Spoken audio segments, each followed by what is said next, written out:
Essas três obras têm uma relação muito grande. Elas têm um elo que liga as três.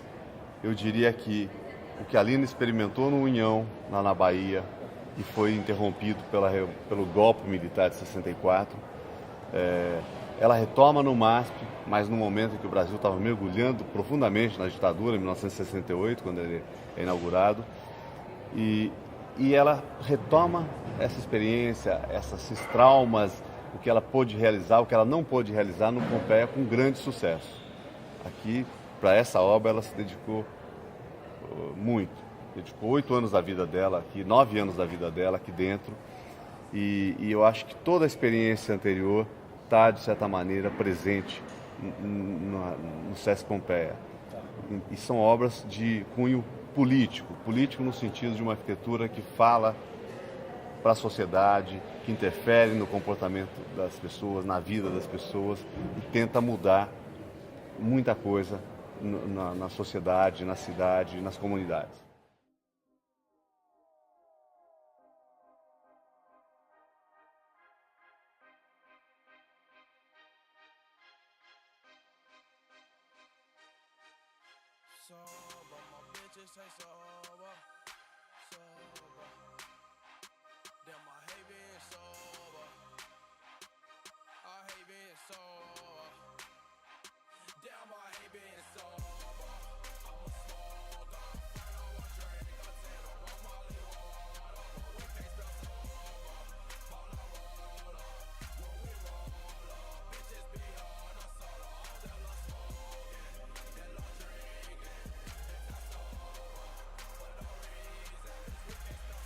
Casa Tamboré é um projeto de 1989 com uma área de 910 metros quadrados, localizada na cidade de Barueri, em São Paulo. Está implantada sobre um terreno de amplo declive, voltado para uma área florestal e com um programa extenso.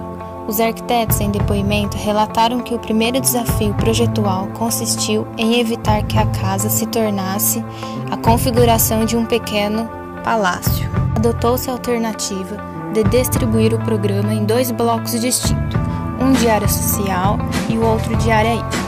A área social ocupa o centro do lote, a área íntima está situada junto com a divisa do lote, permanecendo protegida pela mata circundante. Um pequeno espelho d'água e jardim fazem a ligação entre esses 2 blocos. Para ele estão voltadas diferentes aberturas e passarelas.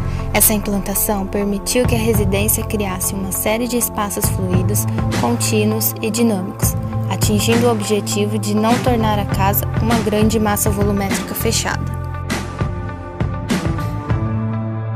O novo centro comunitário Shalom e Sinagoga, em São Paulo, com uma área de 4.300 metros quadrados, o projeto é composto por 2 grandes muros de concreto construídos com as mais variadas pedras, das mais variadas procedências e cores, como por exemplo, a pedra granito, balto mármore, calcário e etc. Implantaram o edifício no sentido longitudinal do terreno, com entrada principal pela Rua das Fiandeiras. O pavimento térreo, incluindo jardim gramado, foi implantado em uma cota elevada, a 1 metro acima do nível das ruas, como um platô flutuante. Abaixo estão localizados os 2 pavimentos de garagens e algumas áreas de apoio. Acima, 3 pavimentos para abrigar o programa proposto. Na cobertura, 2 quadras esportivas descobertas. A sinagoga ocupou o pavimento térreo e pode encapar toda a área externa de jardim em determinadas cerimônias e festas ao ar livre. através da abertura de uma grande porta de vidro central entre os muros de concreto e pedra. O forro de aço rebaixado cobre toda a área central do pé direito duplo da sinagoga e se prolonga em balanço para o exterior, também entre os muros de pedra, conformando uma grande marquise sobre o gramado. Toda a circulação vertical e horizontal é concentrada na lateral avarandada voltada para o jardim vertical, fazendo com que libere todo o restante dos pavimentos para suas funções específicas, ordenadas e de fácil reconhecimento e acesso, criando uma varanda aberta, ventilação e iluminação natural. O concreto foi utilizado em toda a estrutura do edifício. É importante salientar que, com a elevação do térreo para a cota, 1 metro acima da calçada e o rebaixamento dos jardins nos recuos de fundo, temos ventilação e luz natural nos 2 pavimentos subterrâneos.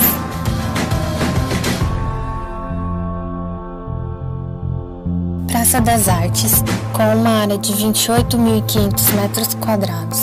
Localizada na cidade de São Paulo, o conjunto se desenvolve em 3 direções: Vale do Anhangabaú, mais conhecido como Formosa, Avenida São João e Rua Conselheiro Crispiniano, ocupando-se possui um pé direito livre, de modo a liberar o pavimento terra aos pedestres, que podem cruzar o quarteirão de lado a lado.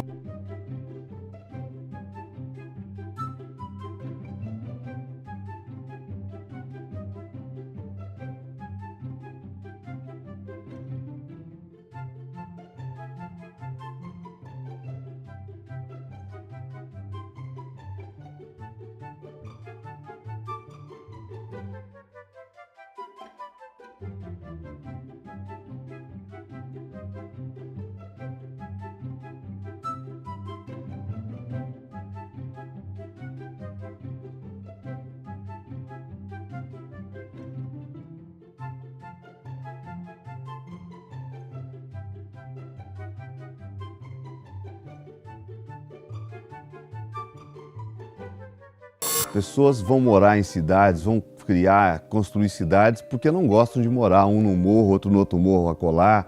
Quer dizer, esse instinto gregário humano é fundamental e a cidade é fruto disso. E se a cidade é fruto disso, vamos encarar isso, a convivência das pessoas, dos diferentes inclusive, né? É importantíssimo. Isso, a cidade é o palco da convivência, dos iguais e dos diferentes. Apostar nisso, eu acho que deveria ser o lema de qualquer administrador, de qualquer promotor da cidade, deveria ser esse, o lema da convivência. Em todas as ações, seja uma ação de recuperação de esgoto, enterramento de fiação, ou aumento de calçada, e também nas ações privadas, porque os edifícios estão aí, mas eles estão participando de uma área pública. E isso, a questão da convivência fosse assim, quase que uma duplicata para que todos assinassem assim, falou, vamos incentivar, nós não vamos fazer edifícios que sejam para confinar pessoas, para criar guetos, não importa se de ricos ou de pobres, mas é isso que... Aliás, essa gente que está construindo esses bairros fechados, estão indo na contramão completa do que deveria ser a cidade. Estão criando prisões, né? Construindo as próprias prisões, e isso não leva a lugar nenhum. Quer dizer, a cidade tem que ser desfrutada como lugar da festa, no melhor sentido da palavra festa, o lugar do encontro.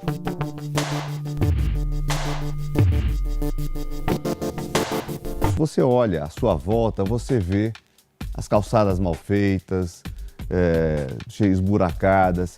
Isso quando você vai sair com um carrinho de criança ou quando vai sair com um idoso, você percebe tudo isso. Mas é preciso fazer a ligação, pensar que isso é falta de cultura arquitetônica, né? No bom sentido da palavra, no sentido muito amplo.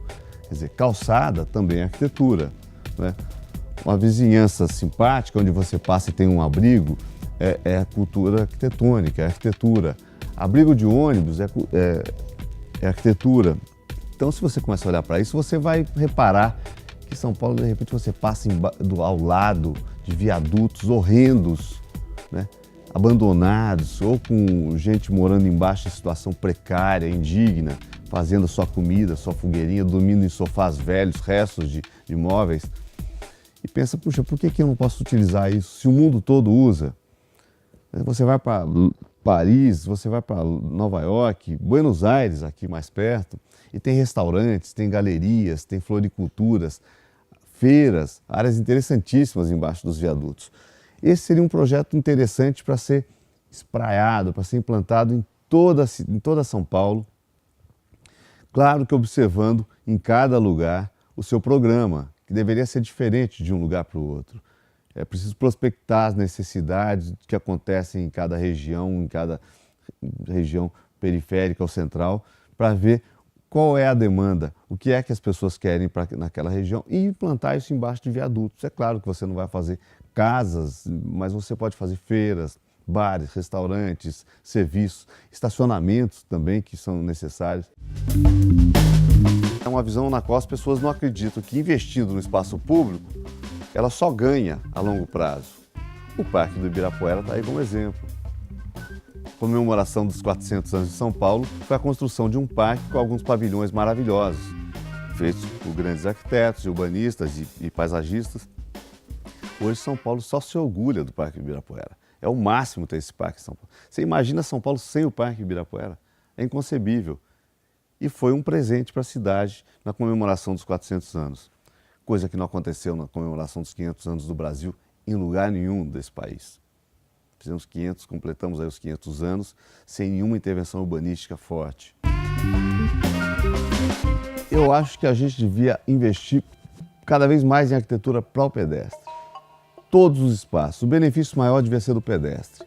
Porque o pedestre é o indivíduo que convive com todos os outros indivíduos. Então a cidade é feita para todos, indistintamente. As calçadas, assim como a praia no Rio de Janeiro, mas as calçadas de São Paulo, as praças. Se você privilegia o pedestre, você está sendo super democrático.